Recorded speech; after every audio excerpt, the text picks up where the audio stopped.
عبيدك الدار واملأ عالمنا الحب يا ذا الأسماء الحسنى.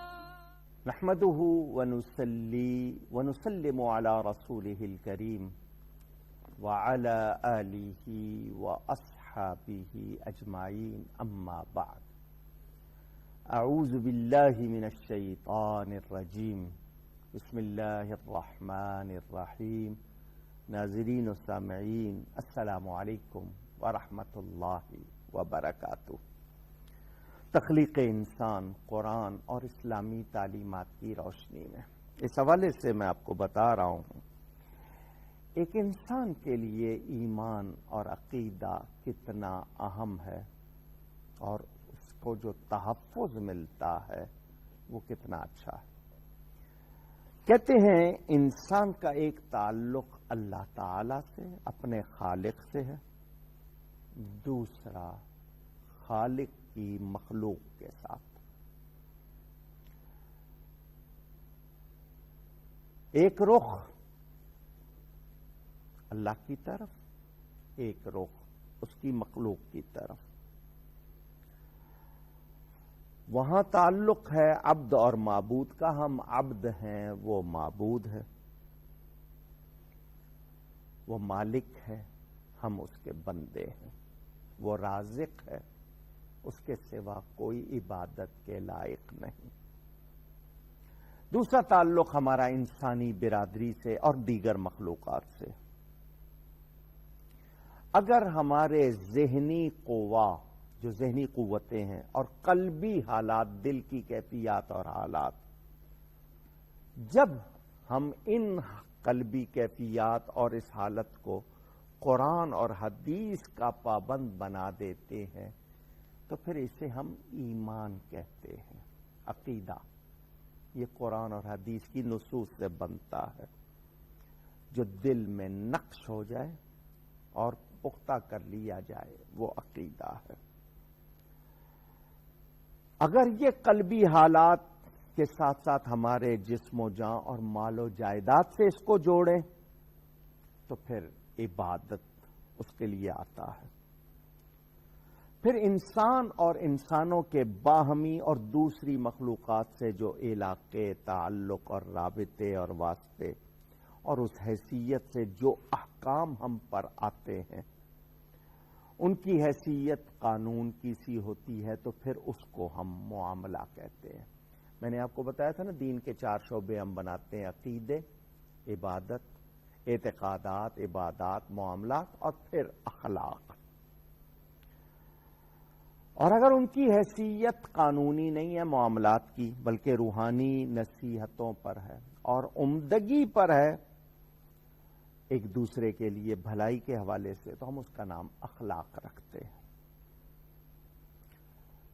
اگر عقیدہ مضبوط نہیں، ایمان مضبوط نہیں، تو اے انسان تیرا کوئی عمل عبادت کا درجہ نہیں پا سکتا. ایمان صحیح رکھنا ہے، عقیدوں کا خیال رکھنا ہے.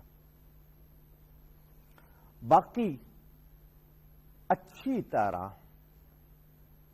طرح ادا کرنا، گفتگو کرنا، لین دین کرنا، تعلقات رکھنا، یہ سب عمل صالح بن جاتے ہیں. آمنو وعملوا الصالحات، اچھے کام بن جاتے ہیں. عقائد، عبادات، معاملات اور اخلاق یہی وہ ہیں جن کو ہم سنوار لیں تو انسانیت آ جاتی ہے. ورنہ لفظ انسان تو دوسروں پر بھی بولا جاتا ہے. ہماری ہر حرکت، ہمارے تمام کام، ہمارے ارادے، یہ جتنے ہیں، ہمارے خیالات ہیں، جذبات ہیں، ان پر ہمارا اندرونی جو عقیدہ ہے اس کی حکومت ہے. میں سوچ کے آ رہا ہوں، میں کیا ارادہ کر رہا ہوں، میرے اندر کون سا جذبہ پل رہا ہے، خواہشوں کی جو بھی اندر ترتیب ہے اس پر حکومت ایمان کی ہوتی ہے، عقیدے کی ہوتی ہے۔ ایک عام آدمی میں اور ایک مومن میں فرق ہوتا ہے۔ آپ کے سامنے بہت سے کھانے رکھے ہیں، انسان کہے گا کھاؤ، آپ کو ایمان کہے گا چیک کرو، دیکھو ان میں سے کون سا حلال ہے، کون سا نہیں، کون سا صحیح ہے، کون سا نہیں۔ یہ آپ کو میں نے صرف ایک مثال دے کر اتنی بات بتائی۔ یہ ایمان جو ہے میرے جذبات کو بھی، میرے اندر کوئی چیز فوراً خیال آئے گا نہیں یہ اچھی بات نہیں ہے۔ وہ جو علامہ اقبال کہتے ہیں نا، اپنے جی سے پوچھ، دل سے پوچھ، ملا سے نہ پوچھ۔ کیا مطلب؟ پہلا فتویٰ اپنا دل ہی آپ کا دیتا ہے ایمان کی وجہ سے، کیونکہ وہاں پر وہ نظریہ عقیدہ موجود ہے۔ ہم لوگ اگر اس بات کو سمجھ لیں اور اس کا خیال کر لیں تو پھر ہمارے ساتھ کیا ہو جاتا ہے؟ جب عقائد بنیاد بن جاتے ہیں، ہمارے عمل میں خوبی آ جاتی ہے، اور وہ عبادت کا درجہ پا کر نہ صرف یہ کہ ہمیں آخرت میں مدد دیتی ہے بلکہ ہمیں ثواب بھی دیتی ہے۔ بات تھی احسن تقویم کی، اس لیے میں نے اتنی تفصیل آپ کے سامنے رکھی کہ یہی انسان فرشتوں سے افضل ہے اور یہی انسان شیطان سے بدتر ہے، جانوروں سے بدتر ہے۔ اب اس انسان کو سوچنا ہے کہ یہ فرشتوں سے افضل بنے یا جانوروں سے زیادہ گمراہ بنے، اس کا فیصلہ کرنا ہے۔ سورہ العلق کی بات، یہ وہ سورہ ہے جو نزول میں جس کا ہم حوالہ دیتے ہیں کہ سب سے پہلی آیات جو حضور اکرم صلی اللہ علیہ وآلہ وسلم پر نازل ہوئیں، اقرا پڑھیے۔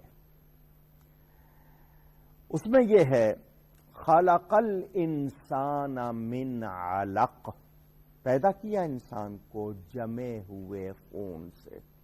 پھر ایمبریولوجی کی بات آتی ہے، اور جی چاہتا ہے کہ میں سائنس کی اتنی تفصیل میں جاؤں اور آپ کو بتاؤں، لیکن انٹرنیٹ آپ کے سامنے ہے، اردو ہو، انگلش ہو، عربی ہو، تمام تفصیل آپ کے سامنے ہے۔ پھر فرمایا علم الانسان ما لم یعلم، اسی نے سکھایا انسان کو جو وہ نہیں جانتا تھا۔ ہمیں یہ بھی واضح طور پر بتا دیا گیا۔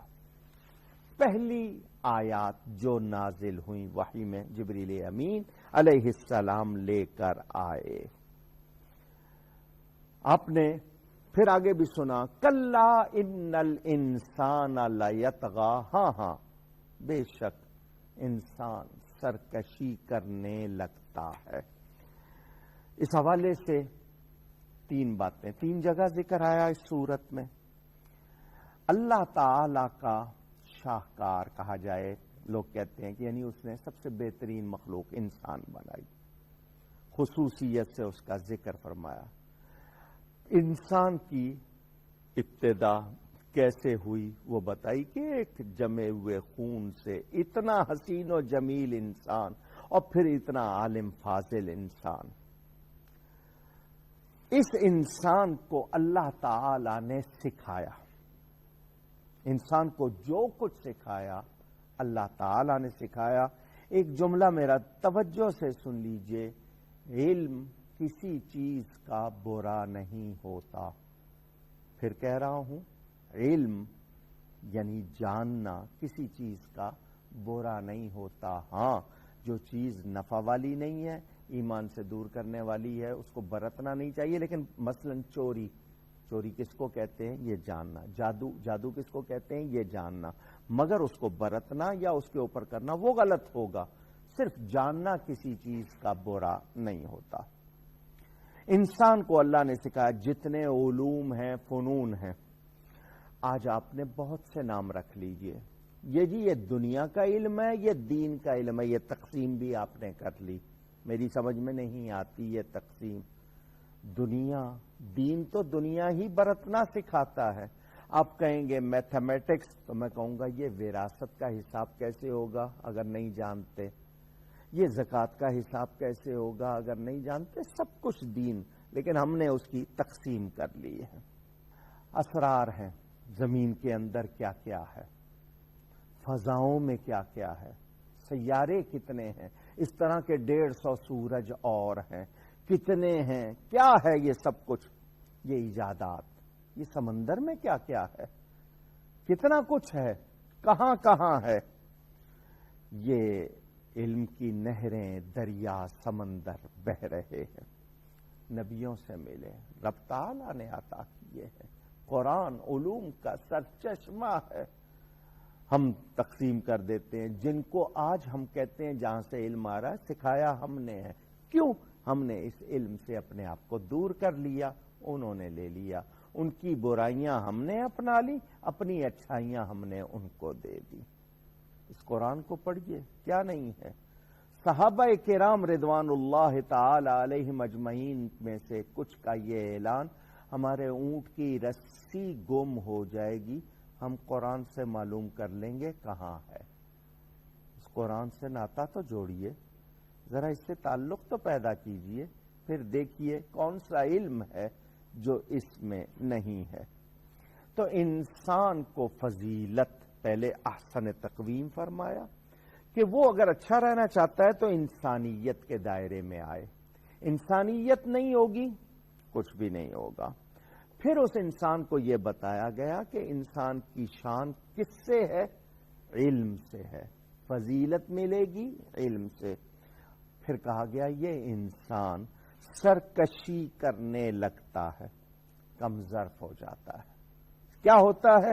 جب اس کے پاس مال و دولت کی سہولتوں کی فراوانی ہوتی ہے تو پھر لوگ اس کے ارد گرد جو ہوتے ہیں مطلبی خوشامدی جمع ہو جاتے ہیں، تو پھر یہ اپنے آپ کو کچھ سمجھنے لگ جاتا ہے. میں کچھ ہوں. ان کا رازق خود کو سمجھنے لگ جاتا ہے جو ارد گرد ہوتے ہیں کہ میں ان کو کھلا رہا ہوں. پھر خدا امتحان میں ڈالتا ہے، کچھ تنگی ہو جاتی ہے تو پھر اب اسے پرواہ نہیں. اب وہ ان باتوں میں نہیں. جب خوشی میں تھا تو سب کچھ خود کو سمجھ رہا تھا، اب تکلیف میں آ گیا ہے تو اب کیا کرے گا؟ اب اللہ کو یاد نہیں کرے گا، توبہ نہیں کرے گا، بلکہ اللہ پر الزام لگائے گا. اللہ کی طرف کہے گا کہ میرے ساتھ زیادتی ہو رہی ہے، معاذ اللہ. یہ پوری دنیا کی دولت، وہ جو حدیث شریف میں ہے نا، انسان کے پاس سونے کی ایک وادی ہو تو کہے گا 2 ہو جائیں، 2 ہوں گی تو کہے گا 4 ہو جائیں. اس کے منہ کو مٹی کے سوا کچھ نہیں بھر سکتا. یعنی اس کی لالچ کا یہ حال. تو وہ ایک بے بس انسان ہے، مگر اس کو یاد رہے اگر سرکشی پہ اترے گا، مال آ گیا ہے، اب اللہ کی باتیں نہیں کرو میرے سامنے، میری تعریف کرو، مجھے سمجھو جو کچھ، اس طرح کی کیفیت معاذ اللہ. فرعون نمرود خدائی کے دعوے کر دیتے ہیں، قارون کا کیا حال ہو جاتا ہے. تو وہ جو سرکش ہو جاتے ہیں وہ انسانیت کے مرتبے سے، احسن تقویم کے مرتبے سے گر جاتے ہیں. پھر کوئی بھلائی ان کے لیے نہیں رہتی، پھر ہمیشہ کا عذاب. اے انسان یاد رکھ، کامیابی اللہ کی رضا میں، اس کا حکم ماننے میں ہے. اپنے آپ کو پہچانو اور رب کے فرما بردار بنو. آج کی نشست کا وقت ختم ہوا. گفتگو میں کوئی غلطی ہوئی ہو، اللہ کی بارگاہ میں توبہ کرتا ہوں. والسلام علیکم ورحمۃ اللہ وبرکاتہ.